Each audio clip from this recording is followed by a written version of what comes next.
Welcome to the Chief of North with RGR Football. Let me go ahead and fix that camera angle just a little bit there. I am Seth Kaiser, the Chief of the North, and it is an awesome day to talk to you guys. Thank you for your patience. I missed you all last week. Unfortunately, the day job is doing its best impersonation of attempting to kill me, which is always fun, but as we all know, there are stages like that in life. Every Thursday, well, except last Thursday, we try to come here, talk some Chiefs, and now football is back. It's back. Oh, this is the best time of year, guys. Except if you're a Chiefs fan and, you keep winning Super Bowls and whatnot, then that's the best time of the year. But this is a close second because this is the time of the year, and I just wrote about this recently. I suppose I could, throw something up right there. Look at that. What matters, what doesn't. And what I love writing about in terms of training camp is this time of year, everyone's optimistic. Everyone's a contender. Every player's going to develop. Everyone's in the best shape of their life. Players that have been good are going to stay good. No one's going to get hurt, except in the Chiefs' case because Kadarius Toney is hurt. But we're going to talk about all that. There's a lot to talk about. Every Thursday, again, except last Thursday, I try to answer your Chiefs-related questions and whatever other questions you throw my way. And we just talk some Chiefs. There's a lot of storylines going on right now. You've heard about Kadarius Toney elsewhere. We'll answer some questions about him. I wrote, like I said, on the Chief North newsletter about what matters and what doesn't at training camp. I also wrote, since the last time we talked, a little something ranking the most important 41 players on the Chiefs roster. I had to do it in two parts because I ended up, of course, writing a lot more about each guy than I expected to. And, just so happens the third most important player hasn't reported to camp yet, but I'm sure I'll have a few questions about that. And the what matters and what doesn't, before we get started into the mailbag questions, that's something that I would really, I think most of you would appreciate, especially this time of year, because just a little reminder about things that matter and things that don't. And things that don't usually matter is early contract posturing. We're still early with Chris Jones. If this keeps going on for another 2 weeks or so, I'll start to worry. Things like individual great or bad reps in practice don't really matter that much. Non-padded practices, just things that don't matter, and then things that do. Thing that I'm looking forward to by the time you're watching this, I'm assuming you'll be seeing Friday's practice. That's the first padded practice. That's when things start to get real. And we've talked about that in the past a little bit, but that's when you can really see how guys look against full contact. And that's not just offensive and defensive linemen. That's where it's most obvious. But you also see it with receivers because you're going to get a different kind of contact. With the pads on, defensive backs have a little more area to grab, a little more area to tug, push, pull, a little more realistic to what you're going to see in a game. You're going to see more contact. You've got to be able to run through contact and get to your spot in the NFL. That's very nearly as much a part as being, quick throughout your breaks and being able to, not waste steps in your cuts, that kind of stuff. Everyone starts to run pretty good routes by the time they hit the NFL. Can you do it through contact? Can you do it with the guy jarring you? That's what's going to be important, especially with some of the positive reports that we've seen about Rashee Rice, some positive stuff we've seen about Sky Moore. Let's see how they do when the pads come on against a really good secondary. Which, by the way, Nazir Johnson, whose name I'm barely getting correct here. He's been taking practice reps with the first team over Watson and Williams. And that's something that I'm just popping in here out of nowhere. And I actually didn't prepare to talk about, which is why I'm stuttering through it like a moron. But it's something that's interesting to me because it's something that Watson and Williams were kind of assumed by myself and by basically everyone else to be the guys, the numbers 3 and 4 cornerbacks this year. And it's interesting to see anyone getting reps over them. And so all I'm doing right now is you guys get to watch me sit here and stare at my screen, which I'm sure is just absolutely captivating stuff. I'm trying to make sure that I'm saying his name correctly because, honest to goodness, Nazir Johnson. Yeah, he's even listed, and this is what I thought, and I wanted to make sure I got this correct. He's listed as a safety on the roster. He's actually been getting some reps at corner, and this is reported by Nate Taylor, who, I may or may not have some affinity towards anything Nate reports, because Nate, generally speaking, doesn't guess. But this wasn't a scoop or anything like that. This wasn't like, hey, just so everyone knows, this guy is going to play over this guy, that kind of stuff. This was more of just an observation that Nazeeh Johnson, so he's a 7th-round pick last year. He's gotten plenty of reps with the first-team defenses. Nate Taylor tweeted this out yesterday. And that's just fascinating to me. It's just one of those weird little subplots. So that's one of the things that can matter, is the reason we've taken a long road to a short thought. In training camp, one of the things that can matter is who's getting reps. Andy Reid does not waste reps, even in non-padded practices. Now, the first day, you might see some weird stuff, maybe even the first day or two, but it's going to be interesting to see, especially once the pads come on. Watch for Johnson's name if he still gets into that rotation ahead of Watson, ahead of Williams, because both those guys played pretty competently last year, and it would be hilarious if he was able to leapfrog them. It suddenly turns the Chiefs' cornerback situation into a wildly deep situation, which maybe has an effect on L'Jarius Sneed. It's just an interesting thing all around. Or it could be a situation where Watson and Williams starting off a little sophomore slump. That's the pessimistic view. But that's just a weird thing that I saw yesterday that I had to talk to you about first, because it's a little weird, a little surprising, and we're not expecting a lot of surprises this year at Chiefs training camp. So that's just something that caught my attention. I've talked a little bit about stuff on the Substack, which, by the way, if every single one of you could just subscribe 2 or 3 times and save me from the wretched existence that is the day job right now, man, that'd be incredible. I'm only partly kidding. So let's move on now to some mailbag questions. And before we get there, make sure to hit like and subscribe. Do all the do all the YouTube stuff. It really does move the needle. It makes a difference for creators like the guys that are awesome on this channel. I'm not really a creator, but I do exist, so you can count me in on that too. Now let's get to some mailbag questions. As ever, if you want your mailbag questions to have priority, you put them in the comment section below with a question mark in front of it, not the ones off to the side, because that's not one that I go through. I go through the bottom comment section. All right, let's get there. A couple of you said, by the way, just on a side note, a couple of you said some really nice things about me after the last thing 2 weeks ago. And then, of course, I ignored you last week. I just really appreciate all of you. It's impossible to exaggerate how much I appreciate how kind you guys all are. Even when you tease me about my lack of ability to get the entry right or things like that. This isn't a high production thing that we do here. This isn't a slick looking video. You guys are just really kind about that, and I deeply appreciate it. So, Wavy on 2 asks, it was pretty frustrating in the Super Bowl watching the Eagles line up for a quarterback sneak. No one was coming and still have them convert every time. Is there anything the Chiefs can do to stop it? Not that I can think of, honestly. I'm assuming defensive coordinators have spent all offseason trying to figure out a way to stack enough bodies there, but there's a couple problems there. I mean, that's just a lot of bodies in a small area, and there's always going to be that microsecond advantage for the team that's executing a sneak, because they are moving forward and they know the call, and that creates just a microsecond advantage. And when you've got a freak like Jalen Hurts, who is not like a normal quarterback, even like a normal, big, strong quarterback, he is just a freakishly strong athlete. I genuinely don't know how you stop that from gaining 1 to 2 yards every single time, which changes the entire play call dynamic for the Eagles. And I'm curious how much you see the rest of the NFL copy that this year, since it wasn't made illegal. There was talk in the offseason about whether or not they were going to try to do something about that, because it's not what people want to watch. But right now it's a clear schematic advantage, and every team ought to be doing it. That includes the Chiefs, who we all know kind of have an aversion to sneaks. But it basically created a situation, and you're right, it's frustrating. It's discouraging for defenses.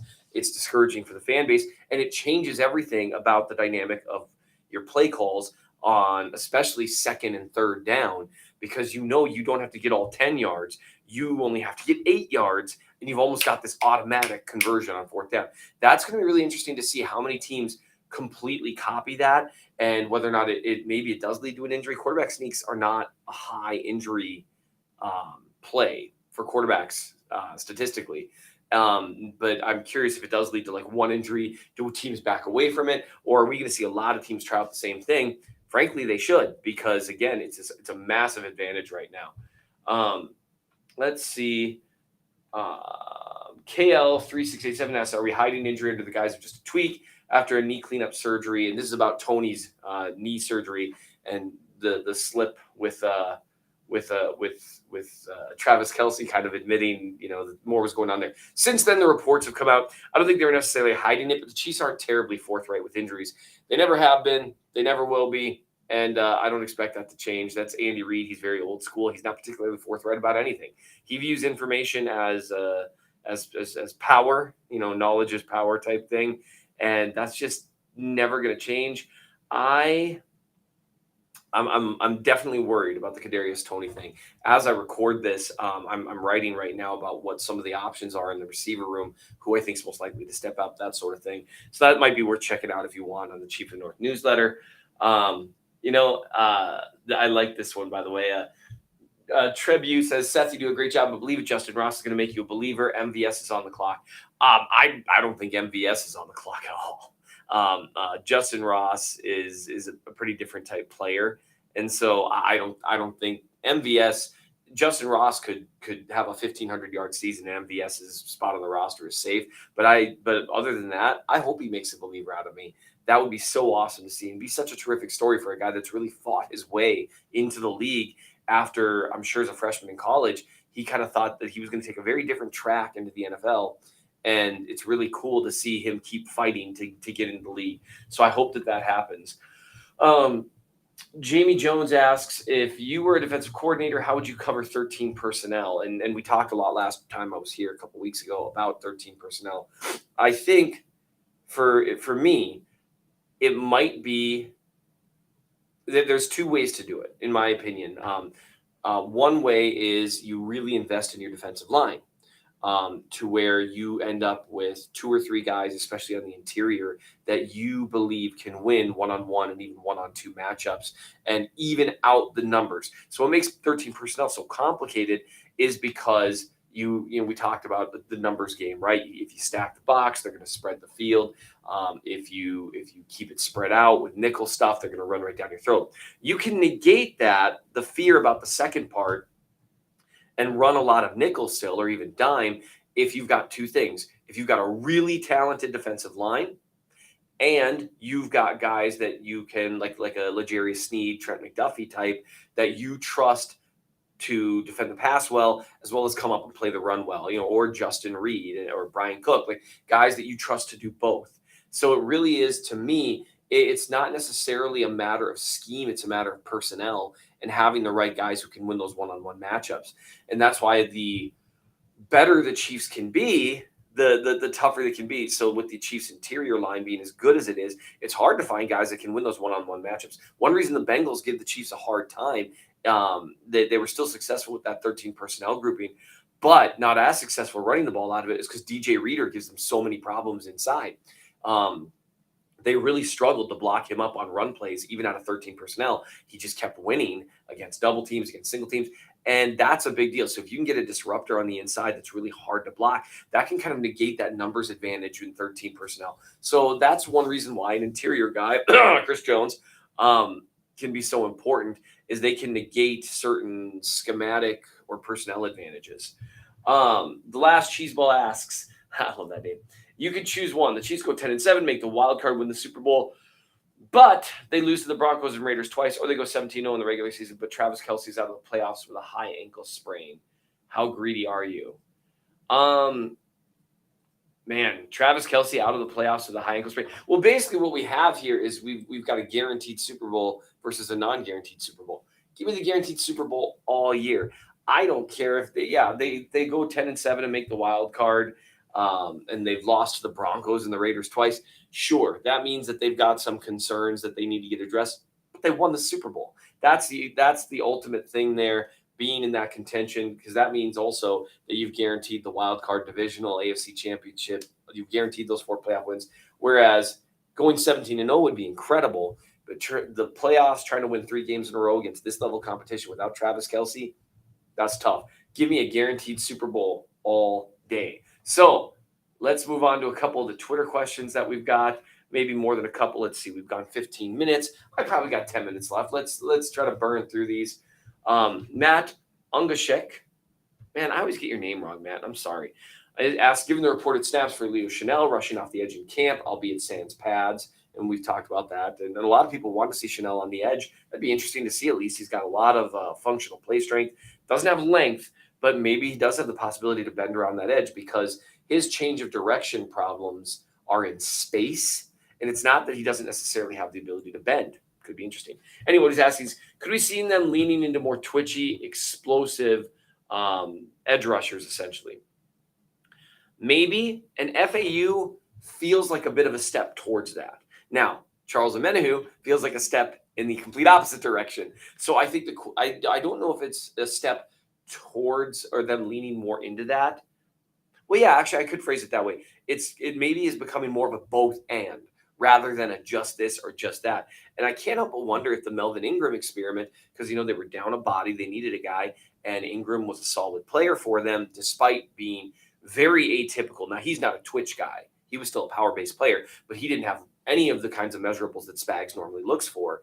And I'm kind of wondering if them seeing him have some success there made them think, maybe we could go a little bit against the mold.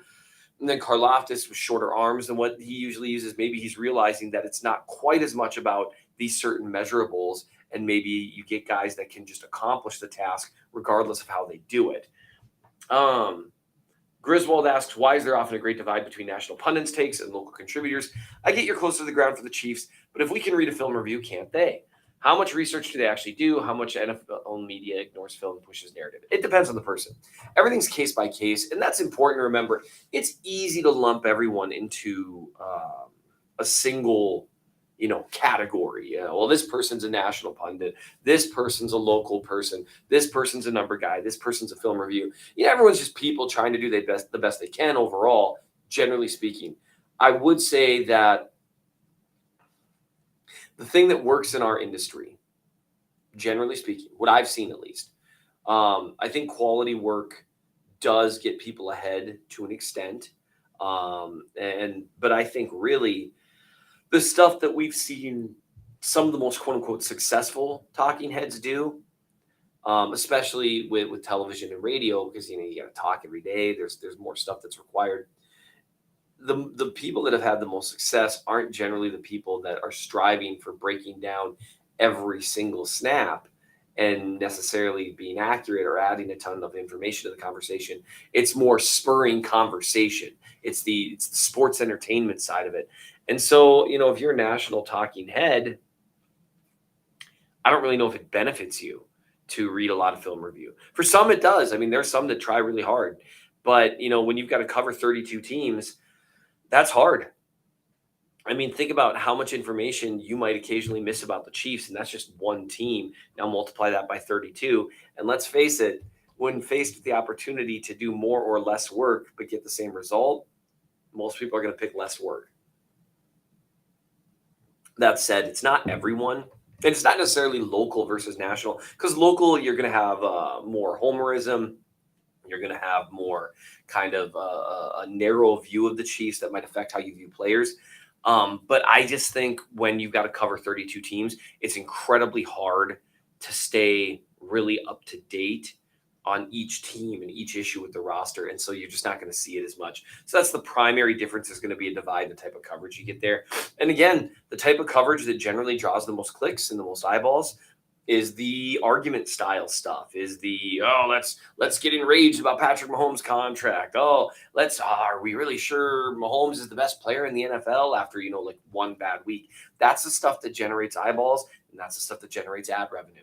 And until people's viewing habits change, that's not going to change, because ultimately it's an industry like anything else. It's an entertainment industry, and people are going to do what gets clicks and eyeballs. There's a reason why, even, the title of videos on YouTube, people are like, man, why do you got to do the whole, add a all caps word, or Chiefs will dominate this, and try to have a really good thumbnail in there, because that's what does it.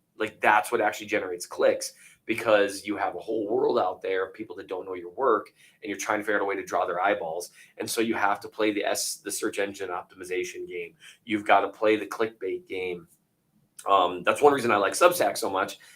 I don't really have to, but I still kind of do when it comes to like trying to get work out there in social media. So what I always try to do is understand that there needs to be quality work there. I try to, at least. I do the very best I can to provide information that I think is valuable. But I also understand that you know it's not valuable to people if they don't see it. And so, there's a fine line there of how far I'm willing to go in terms of drawing eyeballs. But the reality is the fastest way to draw eyeballs is to make a list of ranking people. And even if it's not one that really adds anything new to the conversation, if it makes people mad, so that's why you see a lot of that. And I get it. People are just trying to do their jobs. And unfortunately, some people don't view their job as to provide information, but to draw eyeballs. So I hope that was, I could have talked about that for like an hour. BJ and I joke around sometimes that we could just do like a podcast on the industry. Briscoe and I have joked around about that too, because there's a lot of thoughts I have on that. Chad Campbell asked, what do you think will be the new wrinkle in the office scheme this year? 13 was successful last year, but how does Reed counter the counter that's coming? I don't know if there's a counter coming. Defenses did not show the ability to handle it at all last year. I do think the new wrinkle you might see is you might see a return to the more vertical passing game down the field if teams really start moving to what like the Bengals tried to do a little bit more in the AFC Championship game with more single high. They really were trying to attack the Chiefs' perceived light receiver room, especially when the Chiefs lost more and more receivers to injury in that game. And they tried to attack him with some single high, having the box stacked a little bit and playing some aggressive man coverage looks. They also had to do some cover 3 stuff too. But it didn't entirely work, but it worked in some spots too. Now, Mahomes was gimpy, and not everyone can call up a game plan like Big Lou. So I think some teams will imitate that. And I think if that happens, you're going to see a return to the vertical passing game a little bit. That's where MVS is going to matter. You're going to need to see someone's going to need to step up. But having a guy like MVS there to even just hit 1 or 2 long touchdowns early in the season, or not even long touchdowns, just big plays, that's going to matter a huge, huge, huge deal. Scott Lawrence asks, have you ever had to yell, tell it to the judge? If I was a lawyer, that would be on my professional bucket list. I don't think I've ever yelled it. I have sent, in response to, you'll get depending on how people practice, everyone practices differently. You might get like an email that's, this long from opposing counsel explaining, oh, you should do this because your case is terrible. I'm going to this, that, and the other thing, blah, blah, blah, blah, blah, blah, blah. And one of my favorite things when people do that, and it's just a constant, it's like basically like a legal memo put in an email trying to argue the case via email. My answer occasionally is just saying like, well, it sounds to me like you need to file a motion. And that's it. And I just won't engage in it. That's one of my favorite things. Like that's a version of tell it to the judge. Like, hey, I mean, you can always file a motion. That's the way that a lot of attorneys might say it, at least in the area I practice. Like, that sounds like you need to file a motion because it sounds like you got a lot of sounds to me like you're guaranteed to win if you get it in front of the judge. I have yelled at clients a few times to that it wasn't an issue that I was particularly hot on, that they were focused on. That's part of client control. Nope. I need you to focus with me right here. Cheese Calculus asks, why is the draft so inexact? John Baldwin, first round bust. Doug Baldwin, undrafted free agent stud. Hope springs eternal. But I like what I see in our 2 second rounders, Sky Moore and Rashee Rice. I like what I see in them too. We'll see how it goes. I think they're both talented, and Rice seems to be jumping forward quickly in camp. We'll see what happens with pads. The draft is so inexact because there are so many unknowns and everything's an extrapolation, right? So you got to think, most of these guys are going to be 21. Some of them might be 20, but so you're going to have maybe 20 through 22, maybe a few 23-year-olds, occasionally like a 24-year-old. So you've got guys that are not finished developing physically. You don't know how they're going to finish developing physically. You just don't. Some people had questions about Creed Humphrey's functional strength in college, and he's been stronger as a pro. You just don't know if that guy is going to, keep developing physically into a little bit bigger, a little bit stronger. Most guys do. Some guys don't. Is he going to become a little bit quicker? Some guys do. Some guys don't. You don't know about that physical development. You don't know what the ceiling is mentally. When I talk about that, I always want to be clear that we're not saying some people are dumb and some people are smart in the NFL. All these guys know ball, but it's a matter of how fast can you process information on the field when everything's moving at a split second. One of the ways Nick Bolton gets away with having some limitations as an athlete is he processes information very quickly, and there's a ceiling on that for guys, and that ceiling is unknown when you draft them. You don't know how quick they can process that stuff, and so you don't know their mental ceiling, you don't know their physical ceiling. And that's where, like, you can get a guy like Clyde Edwards-Helaire who's incredibly successful in college, and you don't know whether or not that ceiling that you see him at in college, well, can he get a half second faster with explosion? Or is that half second explosion that doesn't matter in college that he can still dominate because of his other traits? Is that going to be a killer weakness in the pros that he just can't quite get around? Those are the things you just don't know. You also don't know who the person is. It's one interesting thing. The Kelsey brothers podcast, New Heights, I'm sure all of you watched, and you should. They had a great episode with Charles Barkley, where they kind of talked about, like, one of the comments they made was guys that have eaten their way out of the league. I feel like that would be me. I've almost eaten my way out of what I do, and I just sit around. You don't know if that person is able to do the things that are necessary at the pro level. All these guys are incredible athletes, and but you have to put in that work too, and it's got to be at a certain level. And I think it's worth listening to those guys talk about it. Jason and Travis Kelce, both of whom have unique physical traits that may have made them good players or okay players, regardless of what they did. But they both are also just really, they take really seriously their craft, and you don't know that about a guy. You can try, but everyone preps for the draft very well now, so you just don't know for sure. Man, I have waxed eloquent about way too many things. I am going to only be able to answer a couple more here, so I'll try to do like one sentence answers from here on out. Ross Sawyer asked, from your charting film study, which player is taking the largest jump in one offseason? Why is it Chris Jones? It actually isn't Chris Jones. It's Tyreek Hill. Chris Jones, his rookie numbers of win-loss percentages were already borderline elite. And so he just kept climbing the charts. The sacks weren't coming quite yet. Brian Butler asked, how many offensive line do we bring to the 53-man roster? Who are the backups? The backups are going to be relatively similar to what you're expecting. The first and second team they've got lined up right now. That's what I think you're going to see. I think you're going to see 10 brought. Muskie meteorologist asked, with today's UFO hearings in Congress, which Chiefs player would you consider the most alien other than Mahomes and self-proclaimed alien Sammy Watkins? It's got to be Tyreek, right? I mean, maybe Alan Bailey back in the day. John Wesley asked, do you think this is a year where Pacheco goes over 1,200 yards rushing? Without EB, is it a concern that Andy might abandon the run? I think Andy's the straw that stirs the drink. I think he always has been. I think Bieniemy added that voice to the room for sure. But I think the personnel groupings and stuff that you saw last year and some of the things that they did to try to take advantage of it, I think you're still going to see that. I don't know if he'll go over 1,200. It depends on how much play other guys get. And I think you're going to see a healthy dose of McKinnon, especially late in the season.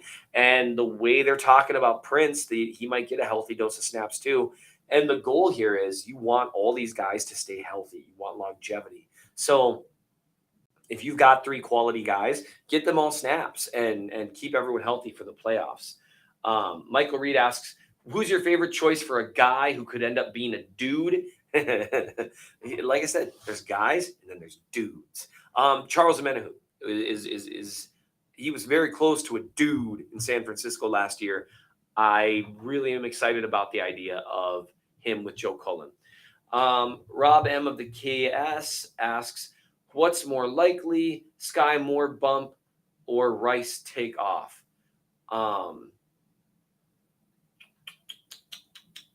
Man, that's a close one. I think a Sky Moore bump is a little more likely, but that's subject to change. We'll see if Rice keeps impressing here. Thoughts on the original tweet is a question. I don't even want to know what. Oh, thoughts on the original tweet. It's basically someone tweeting at DeAndre Hopkins and kind of mocking him for not practicing much or something. I don't know. I don't understand why people go after athletes. They're just people. I'm sure it's annoying for athletes. Let me just see one or two more. Here, I'll finish on Chris Jones. If we don't get Chris Jones re-signed, who, if any, do you see replacing his production on 2024 on the current roster or not? No one. You will not get another Chris Jones, barring an unbelievable stroke of luck. I think they'll have to try to have multiple guys in 24 replace his production. One of them will be a Menahu, and then one of them isn't on the roster yet, in my opinion. That's the thing with guys like him, though. You cannot replace guys like that. And so I'm curious how this goes down with Jones. Hopefully, by the time you're watching this, they have figured it out. And that would be incredible because of all the people that are so crucial to a Super Bowl run.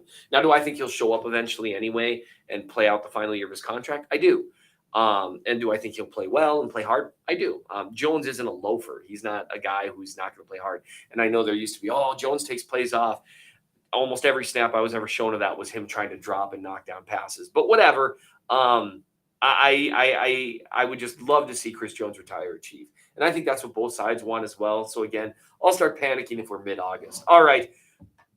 That's the time I have. I'm sorry if I didn't get to your question or attack it even remotely. Just ended up waxing eloquent on one too many things. I appreciate you all. It's a great time to be a Chiefs fan. Please make sure to hit like and subscribe. And, maybe just do that for Ryan for having to deal with this 32-minute video that's supposed to be like 15 minutes.